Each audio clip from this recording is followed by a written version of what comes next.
फरज किदवई साहब हमारे साथ हैं। फरज किदवई साहब समाजवादी पार्टी के प्रवक्ता हैं। आप कैसे देखेंगे, हालांकि आप विपक्ष में जरूर हैं, देश में कई मुद्दे हैं, इसमें आप सरकार का विरोध करते हैं, लेकिन जब अंतर्राष्ट्रीय स्तर पर देश की साख बढ़ती है, प्रधानमंत्री को विशेष आमंत्रण के तौर पर बुलाया जाता है, कई बड़े देश वहां पर उनके लीडर्स नजर नहीं आते हैं, कैसे आप देखते हैं इसको? देखिए रवि जी, अभी हमारे भाई कौशल किशोर जी बात कर रहे थे। इन्होंने दो बड़ी बातें कही कि विश्व की सबसे बड़ी डेमोक्रेसी और मोदी जी कैसे इस डेमोक्रेसी को बहुत आगे लिए जा रहे हैं। इसमें कोई दो राय नहीं है कि भारत जो है विश्व की वो सबसे बड़ी और सबसे शानदार डेमोक्रेसी है, इसमें कोई दो राय नहीं है। लेकिन क्या है, क्योंकि प्रधानमंत्री जी अब विदेशों में जाकर के भारत की डेमोक्रेसी की बात कर रहे हैं, तो भारत की डेमोक्रेसी के बारे में जो 2014 के बाद से खासकर पिछले 5 साल में जो भारत में जो लोकतंत्र है, उस लोकतंत्र को स्वीडन बेस्ड वीडम इंस्टीट्यूट क्या बोलता है, इनकी जो डेमोक्रेसी रिपोर्ट 2024 है, वो कहती है कि India is now one of the worst autocratic democracy. ये स्वीडन बेस्ड वीडम इंस्टीट्यूट कहता है। दूसरा, एक फ्रीडम हाउस एक संस्था है जो कि US based non profit organisation है, इसकी freedom of the world 2023 report कहती है कि India is a partly free country and want that. नहीं, देखिए फरज किदवई साहब, आप तमाम रिपोर्ट्स का हवाला जरूर दे रहे हैं, लेकिन अभी हाल ही में तो दुनिया का सबसे बड़ा लोकतंत्र है, कैसे यहां पर चुनाव संपन्न हुआ है, सभी ने बाकायदा तारीफ की है। दरअसल मैं तो सवाल आपसे ये पूछ रहा था कि अंतर्राष्ट्रीय स्तर पर जिस तरह से भारत की धाक बढ़ रही है, क्या आप उसमें सरकार के साथ हैं या फिर नहीं, या फिर वहां पर भी आप विरोध करेंगे? देखिए सरकार के वो सारे काम जो कि भारत के लिए हितकारी हो, भारत की आंतरिक सुरक्षा के लिए हितकारी हो, उसमें हम सब इनके साथ हैं। लेकिन प्रधानमंत्री जी 5 लाख 10 लाख का सूट पहन करके अगर खाली जा रहे हैं, एक घूमने के पर्पज से लोगों से मिलने के लिए जा रहे हैं और अपनी वो पर्सनल ब्रांड बिल्डिंग कर करके चले आते हैं, तो डेफिनेटली हम उसको क्रिटिसाइज करेंगे। अभी रवि जी आपने एक बात कही कि आपने इनके मोदी जी के 7 अचीवमेंट गिनाए, तो जरा से 7 अचीवमेंट हम भी गिना दें। अगर आप ये देखिएगा कि जो पर कैपिटा इनकम है, पर कैपिटा इनकम हमारी G20 कंट्रीज में लोएस्ट है, ह्यूमन डेवलपमेंट इंडेक्स में हम G20 कंट्रीज में लोएस्ट हैं, लेबर फोर्स पार्टिसिपेशन रेट में हम लोएस्ट हैं, ग्लोबल हंगर इंडेक्स में हम लोएस्ट हैं। ILO की रिपोर्ट कहती है कि इंडिया का जो टोटल अनएम्प्लॉयमेंट है उसमें से 80% जो अनएम्प्लॉयमेंट है वो यूथ का है।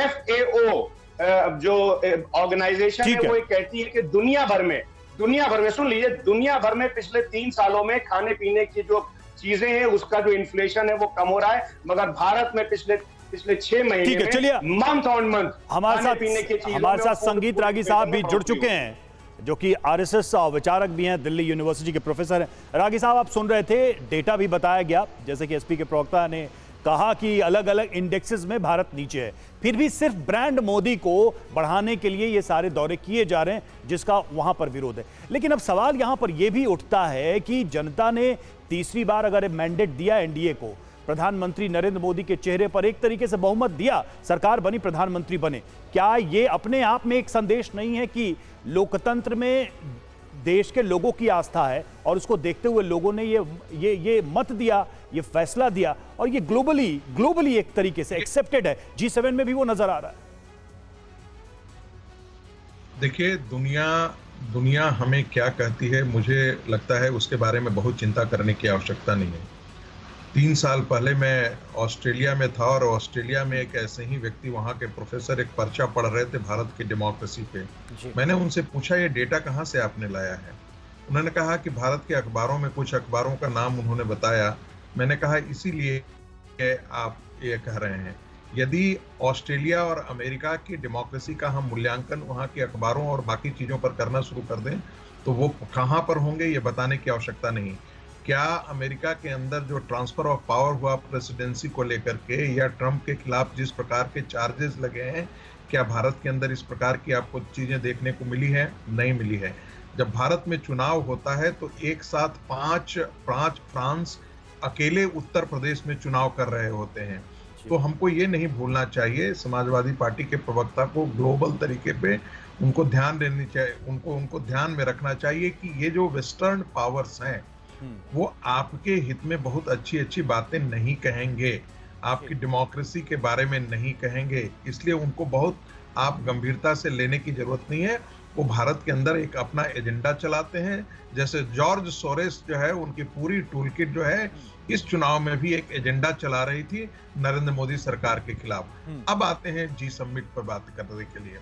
देखिए, आज के दिन में भारत जो है वो ग्लोबल साउथ का प्रवक्ता बन गया है और उसकी धमक जो है वो इतनी ज्यादा है कि आप देखेंगे कि आप नरेंद्र मोदी का जो मिलने का स्टाइल, आप जो बॉडी लैंग्वेज है, जब वो जेलेंस्की से मिलते हैं तो उतनी ही आत्मीयता के साथ मिलते हैं। जबकि आपको मैं बता दूं कि जो जेलेंस्की हैं वो कोई भारत के बहुत सपोर्ट में नहीं रहे, या रसिया के कारण न तो अमेरिका से संबंध खराब हो रहा है, न अमेरिका के कारण, न अमेरिका का दबाव बन रहा है भारत पर।